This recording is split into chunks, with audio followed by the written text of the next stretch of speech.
Coming up on Mountain News this morning, people from across the region take to the streets in Letcher County to raise awareness for brain cancer. And crowds head over to Pike County to have some fun at this year's Apple Blossom Festival.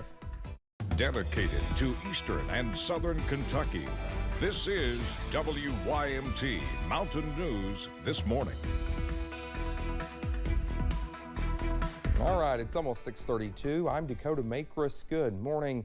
And yeah, it's Monday. It happens every week, and we're back here. So I'm already looking for a nap this morning. And Brendan, stop laughing at me. I mean, I see you over there chuckling.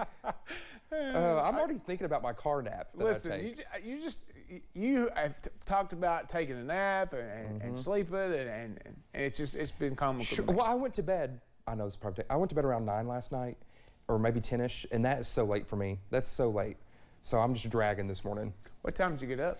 Don't worry about what time I got up. I got up around noon, thank you.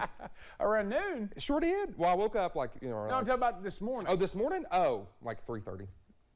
My bad. Okay, all right. Let's get into the forecast this morning. Beautiful start to the day at Lake Cumberland over in Pulaski County. You can see a little bit of sunrise coming up behind the clouds there, partly to mostly cloudy skies. For parts of the day, temperatures very mild out there this morning. 54 Clintwood to 65 in Monticello. So upper 50s, low 60s, kind of a warm start to the day. Now we're going to see some clouds and some rain chances as we head into the afternoon hours. We'll still get to right around 75 a little bit later on today. So not a complete washout, but just keep the umbrella handy at times, just in case you have to dodge those raindrops. Dakota? All right, Brendan, thank you. The 6th annual Gray Matters 5K, 10K race was held in Whitesburg Saturday. Chandler Wilcox tells us how the race brought awareness to brain cancer and how our own Brandon Robinson continues his battle. Dozens gathered on a sunny morning to walk or run for a cause that sometimes does not get a lot of attention. Only 2% of brain cancer for research dollars go to brain cancer research. And of the 2%, only 4% goes to pediatric brain cancer research. Having a race brings some awareness, but to cancer survivor and WYMT's own Brandon Robinson, having people see and hear the stories of folks battling it can hit home. This year's honoree was Austin Reed, who is in the fight of his life right now.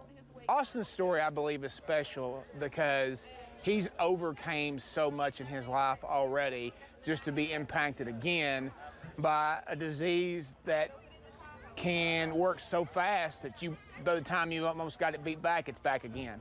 Reed was not just the honoree. He's been dealt a bad hand from the moment he was born. But his parents and girlfriend helped him share his emotional story with participants. And Reed knows the power of his story. This means a lot to me, just being here, because not only does it raise awareness for myself, but it raises awareness for other victims and other people. Once the race began, the focus was no longer on what everyone was doing, rather why they were doing it. He was my roommate in college. He's from my hometown, so it meant a lot to me to be here, support him, support his family. Once Reed crossed the finish line, it was a recognition of the courage he has along with the people around him. Because it helps me know that that I'm not alone, but they're not alone either. Some won awards after the race. The Austin Reed Scholarship Fund at Owsley County Schools. But the real winner of the day was a man representing so many fighting battles every day. In Whitesburg, Chandler Wilcox, WYMT Mountain News. Well, you can visit the Gray Matters Whitesburg Facebook page to read more inspiring stories of people overcoming the disease. Well, we're staying in Letcher County this morning while trying to recover what was lost in the July flood. The West Letcher Oral History Society is finding new artifacts to collect. The society collects anything pertaining to Letcher County that is significant to the community. Member Joyce Hampton says that even includes creative ways people would battle sickness.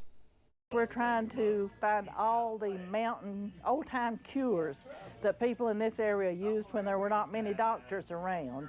So they had to come up with their own remedies for things. The History Society is based in Blackie, where the community hosted its annual festival this weekend. And after months of repairs, people put together Blackie Days, which honored all the hard work they have put in. Blackie Improvement Committee co-chair Mary Gail Adams says the festival proves how strong their community is. We're very close. We're very family oriented. We all pretty much know each other. And it's been going on for over 50 years. There are still repairs going on in the community.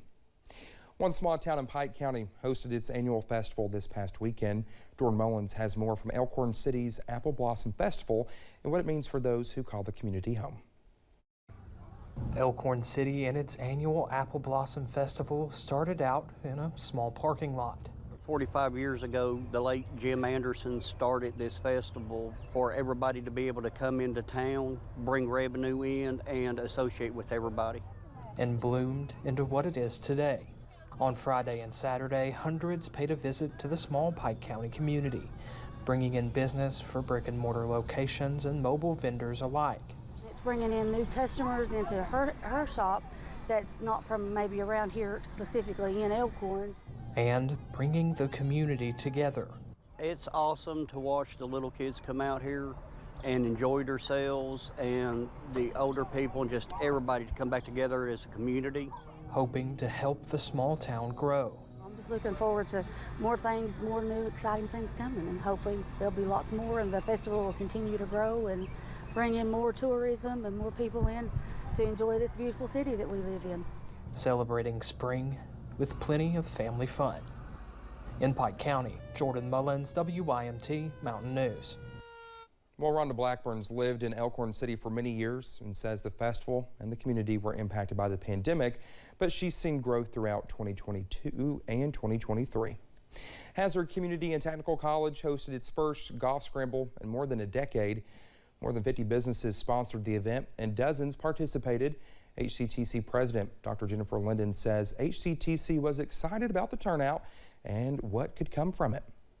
We've had our instructors and folks from our technical campus here representing our various technical programs. So they're here to talk to folks who might be interested in electrical technology, heavy equipment, welding, construction. All the proceeds from the golf scramble will go towards vocational program scholarships at the college. The event raised more than $20,000. Graduation season is officially in full swing as more students took to the stage during the weekend. Well, this year, the UK College of Medicine Northern Kentucky campus graduated its inaugural class of 30 students. The university says it's been able to grow its class size by 40% in just the past few years by adding and expanding campuses. With this year's class of the Northern Kentucky campus graduating, UK is celebrating 190 new physicians, up from its limit of 136 just 3 years ago.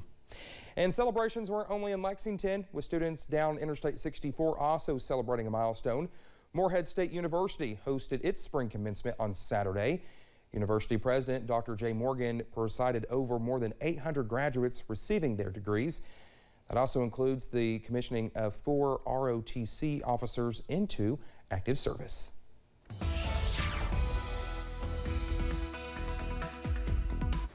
Winter Eagle right here, December 2006. Been a little while since I graduated from Morehead State, but there you go. UVA-wise, Southwest Virginia there this morning, not too bad. Some clouds filtering in, 59, one of the warmer spots over that way, 54 just down the road. In Clintwood, rather, 65 the other way over toward Monticello. A lot of folks in the upper 50s and low 60s as you head out the door this morning. Your out-the-door forecast is going to feature some scattered chances for showers and storms today. Still getting into the mid-70s, though, so take that rain gear. You'll probably need it a little bit later on. Dakota? I know this is off topic, but Brandon, I was 9 years old in 2006. All right, the time is 6:40. Still to come here on Mountain News this morning, a panel of outside advisors to the Food and Drug Administration vote to make the process to approve a drug for a muscle disorder much faster.